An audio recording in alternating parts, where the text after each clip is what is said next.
Radio Himalaya. कितना सुंदर कितना प्यारा उत्तराखंड हमारा, सतत विकास के लक्ष्यों को करेंगे हम पूरा, ये संकल्प है हमारा।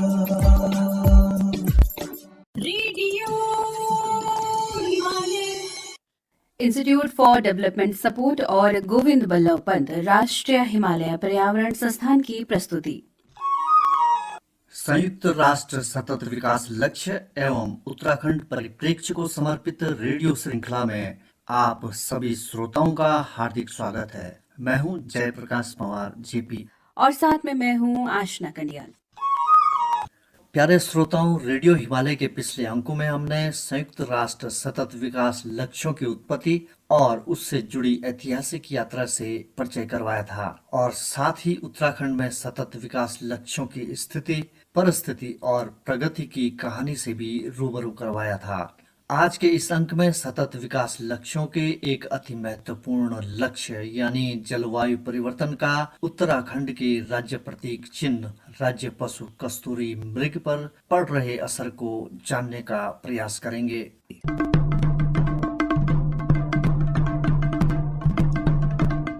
उत्तराखंड भारत का एक पहाड़ी राज्य अपनी प्राकृतिक सुंदरता, जैव विविधता और सांस्कृतिक धरोहर के लिए प्रसिद्ध है।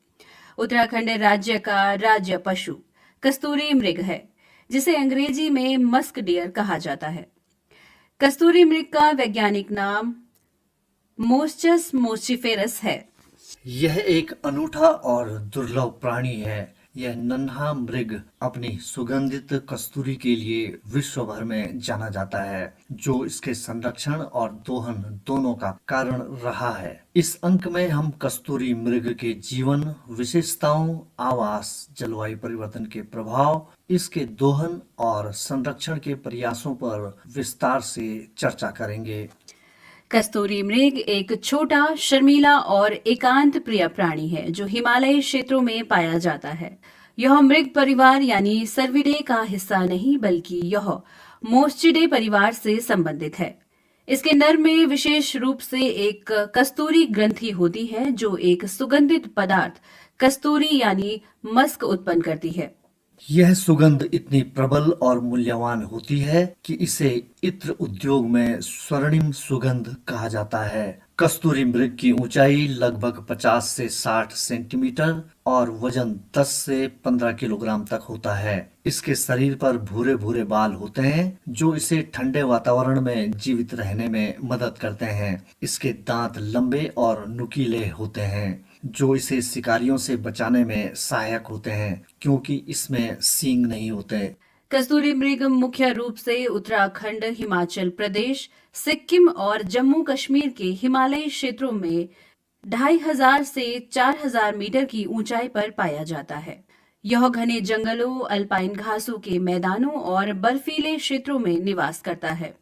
उत्तराखंड में यह केदारनाथ वन्यजीव अभयारण्य, नंदा देवी राष्ट्रीय उद्यान और गोविंद पशु विहार जैसे संरक्षित क्षेत्रों में देखा जा सकता है। कस्तूरी मृग एक निशाचर प्राणी है जो रात में अधिक सक्रिय रहता है। यह शाकाहारी होता है और मुख्य रूप से घास, पत्तियां, काई और छोटी झाड़ियों को खाता है। इसका प्रजनन काल नवंबर से जनवरी के बीच होता है और मादा एक बार में 1 या 2 शावकों को जन्म देती हैं। शावक लगभग 6 महीने तक मां के साथ रहते हैं और फिर स्वतंत्र हो जाते हैं। यह प्राणी अकेले रहना पसंद करता है और अपने क्षेत्र को सुगंध के माध्यम से चिन्हित करता है। जलवायु परिवर्तन ने कस्तूरी मृग के आवास और जीवन पर गहरा प्रभाव डाला है। हिमालयी क्षेत्रों जहां यह प्राणी निवास करता है, वैश्विक तापमान वृद्धि और मौसम पैटर्न में बदलाव से प्रभावित हो रहा है।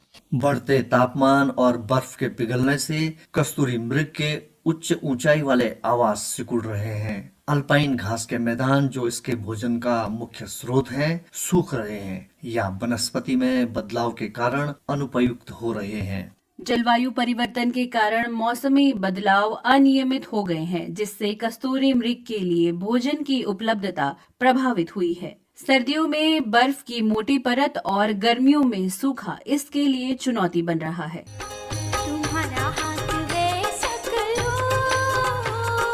आज सतत विकास, भागीदारी बढ़ाओ अपनी, भागीदारी बढ़ाओ अपनी, कतनी होड़ निराश। जलवायु परिवर्तन के कारण शिकारी प्रजातियां जैसे तेंदुआ और हिम तेंदुआ भी निचले क्षेत्रों से ऊंचाई की ओर बढ़ रहे हैं, जिससे कस्तूरी मृग पर खतरा बढ़ गया है। अनियमित मौसम और तापमान में उतार चढ़ाव से कस्तूरी मृग के प्रजनन चक्र में व्यवधान उत्पन्न हो रहा है, जिसके परिणाम स्वरूप इसकी जनसंख्या स्थिरता पर संकट मंडरा रहा है। कस्तूरी मृग का दोहन मुख्य रूप से इसके कस्तूरी के लिए किया जा रहा है। प्राचीन काल से ही कस्तूरी को इत्र, औषधि और धार्मिक कार्यों में उपयोग किया जाता है। 1 ग्राम कस्तूरी की कीमत अंतर्राष्ट्रीय बाजार में हजारों रुपयों तक हो सकती है। इसकी मांग के कारण अवैध शिकार ने कस्तूरी मृग की संख्या को तेजी से कम किया है। शिकारी नर कस्तूरी मृग को लक्षित करते हैं क्योंकि केवल नर में ही कस्तूरी ग्रंथि होती है। इसके लिए जाल, जहरीले चारे और बंदूकों का उपयोग किया जाता है। दुर्भाग्यवश एक कस्तूरी मृग से केवल 25 से 30 ग्राम कस्तूरी ही प्राप्त होती है। इसके लिए जानवर की हत्या करनी पड़ती है। 20वीं शताब्दी तक कस्तूरी मृग की जनसंख्या में भारी कमी आई, जिसके कारण यह IUCN की रेड लिस्ट में संवेदनशील प्रजाति के रूप में सूचीबद्ध है। भारत में वन्य जीव संरक्षण अधिनियम 1972 के तहत इसे संरक्षित प्रजाति घोषित किया गया है, लेकिन अवैध शिकार और तस्करी अभी भी जारी है।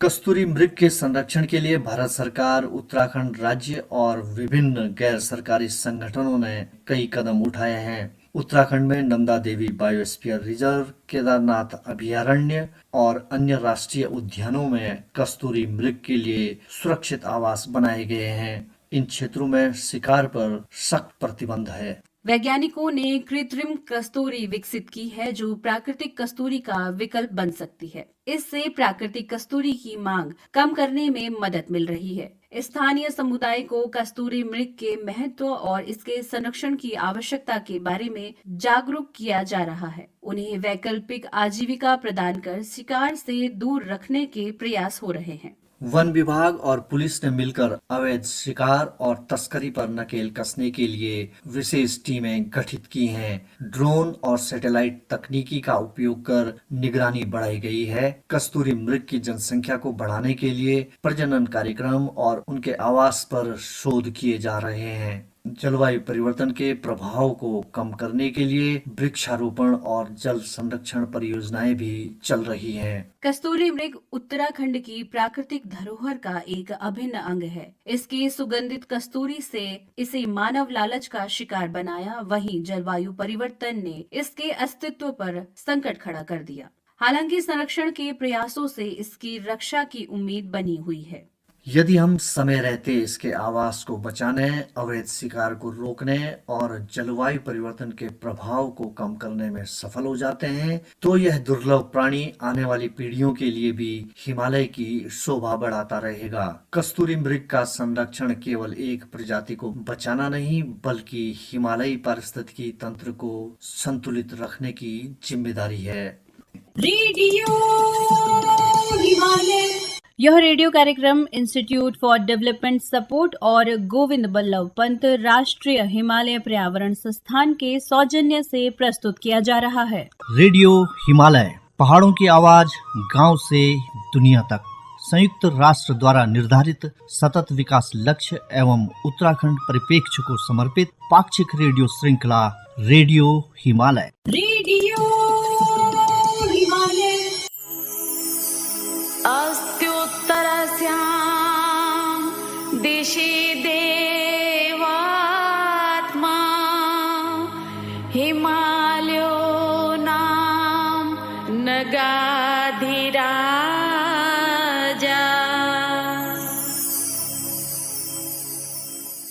सतत विकास लक्ष्यों को लेकर अब प्रस्तुत है एक रिपोर्ट।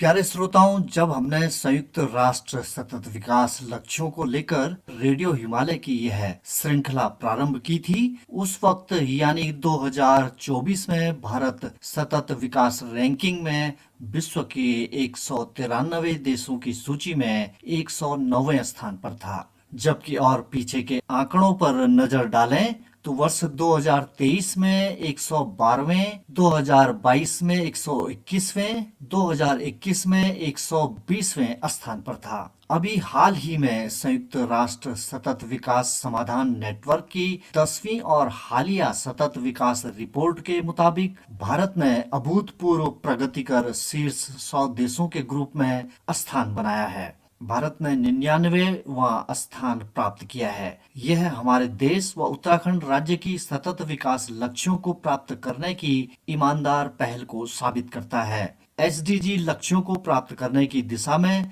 यूरोपीय देश सबसे आगे हैं। शीर्ष 20 देशों में से कुल 19 देश यूरोप के हैं, जिनमें फिनलैंड प्रथम, स्वीडन द्वितीय व डेनमार्क तृतीय स्थान पर है। गौरतलब है कि भारत में उत्तराखंड राज्य सतत विकास लक्ष्यों की ओर अग्रसर राज्यों में प्रथम स्थान पर है। यह उत्तराखंड प्रदेश के लिए गौरव का विषय है।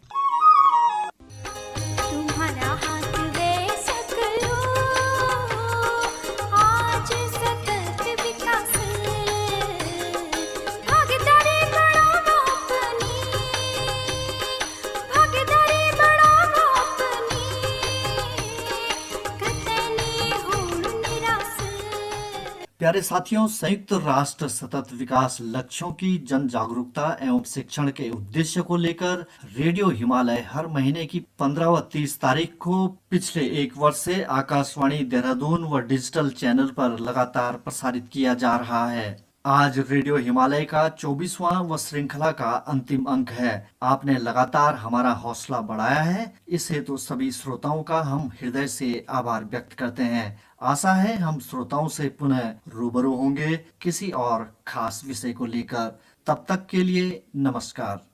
गो विकास तुम्हारा हाथ या की करा तुम बात, गो विकास तुम्हारा हाथ या की करा तुम बात। भाग लिखा अपड़ो तुम अगने बढ़ा साथ साथ, भाग लिखा अपड़ो तुम अगने बढ़ा साथ साथ, गो विकास अपना हाथ या की करा तुम बात। प्यारे दोस्तों, रेडियो हिमालय की यह श्रृंखला अब आगे चैनल माउंटेन के YouTube, Facebook page, LinkedIn, Twitter और Channel Mountain blog spot platform पर जारी रहेगी। Stay tune. रेडियो हिमालय।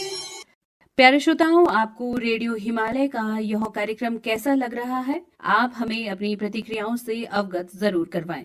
संयुक्त राष्ट्र सतत विकास लक्ष्य एवं उत्तराखंड परिप्रेक्ष्य के विषय को लेकर आप अपनी मौलिक कविताएं, स्लोगन, लेख, कहानी, नाटक या विचार हमें ईमेल और व्हाट्सएप के माध्यम से भेज सकते हैं। आप हमें अपनी प्रतिक्रियाएं और रचनाएं radiohimalay@gmail.com और व्हाट्सएप नंबर 8979037576 पर भेज सकते हैं।